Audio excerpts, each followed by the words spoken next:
Hello YouTube, this is Captain Nav. I hope you are all doing well. We recently discussed the possibility to divert to Greenland on one of those long transatlantic flights. So today I thought I would cover the topic a little bit more in depth and discuss the various options. So the first point I would like to make is that Greenland wouldn't be considered as a main option for diversion on a transatlantic flight. You would either go to Canada, a place like Goose Bay or Gander, St. John's or Halifax, or otherwise go back towards Iceland, a place like Keflavik, or otherwise an island, Shannon, Dublin, or possibly also on the west coast of Scotland, Glasgow or Prestwick. So you would only really divert into Greenland if the route is taking you quite up north, and it would make sense distance-wise to go to a place like Thule, Bravo Golf Tango Lima, or Kangerlussuaq, Sondre Stromfjord, Bravo Golf Sierra Foxtrot. So in the simulator now, here we are on final runway 08 true in Thule. Thule is situated 76 degrees north, if my memory serves me right, and due to the magnetic variation and the unreliability of the magnetic compass, the runway is orientated to true north, which means that basically the orientation is referred to the true North Pole, not to the magnetic North Pole, as is usually the case for airports all over the world. So you can see we've got true indicated here on the navigation display. We've got also a grid heading. We are now flying the RNAV GPS runway 08 true, and we are all set up for landing. So one other point to consider is obviously the cold weather, with possibility of snow, icing during the winter months, long nights. This is simulated to be at the end of October at lunchtime. You can see the sun is already just sitting on the horizon, so imagine something like December or January time. You will be in darkness 24 hours a day, and possibility also of very strong winds and blizzards. So overall it's a very hostile environment. One thing to bear in mind as well is the terrain. There's a lot of terrain in Greenland, a lot of mountains, and as you know, terrain is also a threat to aviation. So there's a lot of things to consider if you divert into Greenland, and as I said, it wouldn't be a first option really. Have a look around the Bay of Thule here. It's a fairly bleak environment. You can see the sun setting just on the horizon. During winter time, as I said, you will be in the dark 24 hours a day. Another point to consider is the state of the runways in Greenland. You can well imagine that runways are covered with snow and ice, and although runways can be cleared, of course, and they can be treated with chemicals and sand to make the surface a little bit less slippery, you have to factor that in for your landing performance. Contaminated or slippery runway would seriously penalize your landing distance. Therefore, you would have to monitor closely the state of the runway before diverting to such airports. So we are now on short final runway 08 true. You can see the PAPI is indicating 4 whites.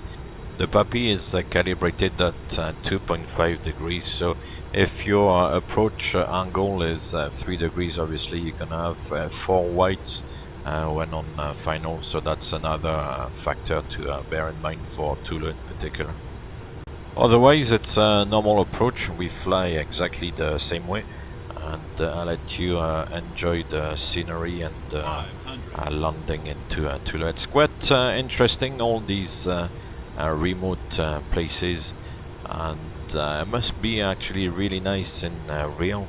I guess only when the weather is good and it's not too cold, but yeah, it's fairly interesting to fly to these places in the simulator. 40, 30. So we are just about to touch down. Gentle flare, and the aircraft sits on the runway. You can see there's a little bit of slush simulated on the runway. The landing distance and the braking action on the runway there is not simulated at all, so we can't really simulate the difficulty of braking or slowing down. It's not really a factor here in the simulator. You've got to bear in mind that this is obviously quite limited in what we can do. So we'll just continue rolling to the next exit, and then we'll taxi back towards the terminal and move on to the next section of the video. So the main points to remember about Thule are the true north orientation, the PAPI calibrated at 2.5 degrees, and also a little bit of terrain around, on top of course of all the environmental factors. So I hope you enjoyed this approach into Thule. We will now move on to the second option in Greenland, Kangerlussuaq or Sondre Stromfjord, Bravo Golf Sierra Foxtrot. So here we are established on the localizer runway 09 for the localizer DME approach into Sondre Stromfjord or Kangerlussuaq Airport.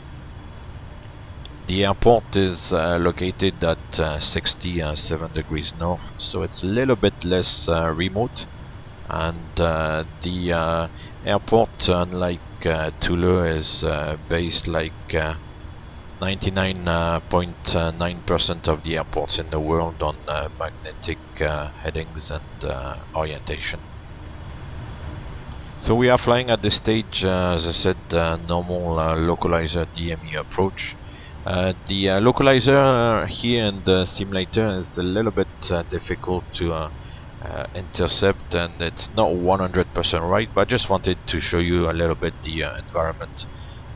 You can see we're going down that fjord with those cliffs on the left hand side there, and quite a lot of rugged terrain all the way around. So you can imagine in real by sunny and clear day it would be a very scenic place to fly to. However, during winter stormy night with wind rolling over those mountains, probably would be very turbulent and very difficult to fly the approach. So obviously we have to bear that in mind as well if we have to divert to such a place. The runway itself is quite long, a bit like Thule is close to 3,000 meters, so the piece of tarmac itself is quite good. There's no issues there, except of course, as I previously pointed out, to bear in mind the state of the runway. Both Thule and Kangerlussuaq actually have a few facilities as well to welcome passengers, so there will be a couple of small hotels where you could maybe put passengers in for the night if you divert. But obviously the facilities are fairly limited, so that's also another factor to bear in mind. Air traffic control services are also fairly limited, so you would receive only basic assistance if you were diverting to such airports. The approach is going well. I will go gear down, flap 20, arm the speed brakes, and display the landing checklist. So we have a visual with the runway. Very spectacular approach over the fjord. And we'll go flaps 30 to configure for landing. We don't want to keep it too late. So we go flaps 30 now, reduce the speed to VRF +5 on the 777-200 LR. Got auto brakes all set, and landing checklist about to be completed. So doing very well here. Enjoying this fun approach over the fjord. And landing checklist is complete, so we can close the landing checklist and have a good look over the fjord. Very, very nice. You may have noticed the localizer is slightly offset. I think it's a scenery problem in the simulator.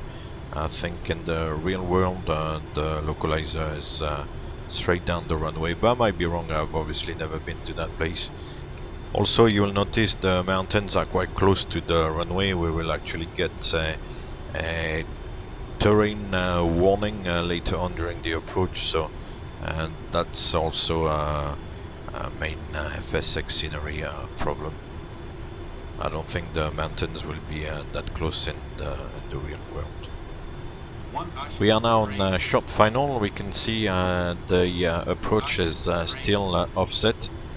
We are starting to get terrain cautions and now a terrain warning due to the scenery in the simulator. So we'll continue the approach nonetheless and try to make the best out of the situation. The video is actually more of a discovery video. It's just to kind of show you the airports in the simulator. Thule and Sondre Stromfjord in particular. There's a third airport, Narsvarsvik, a little bit more to the south, but it's a much smaller runway, only about 1900 meters. So for a 777 it wouldn't be suitable unless you were on fire and you had to put the aircraft down somewhere. But otherwise, even for like an engine failure, or it wouldn't be really a suitable place to go to. So we're now short final, very, very short final. We'll do our best to align the aircraft with the runway for a decent landing. We can see the scenery around is very, very nice airport surrounded by all those mountains. At the top of the fjord is really, really scenic. Reversers are deployed and just rolling out.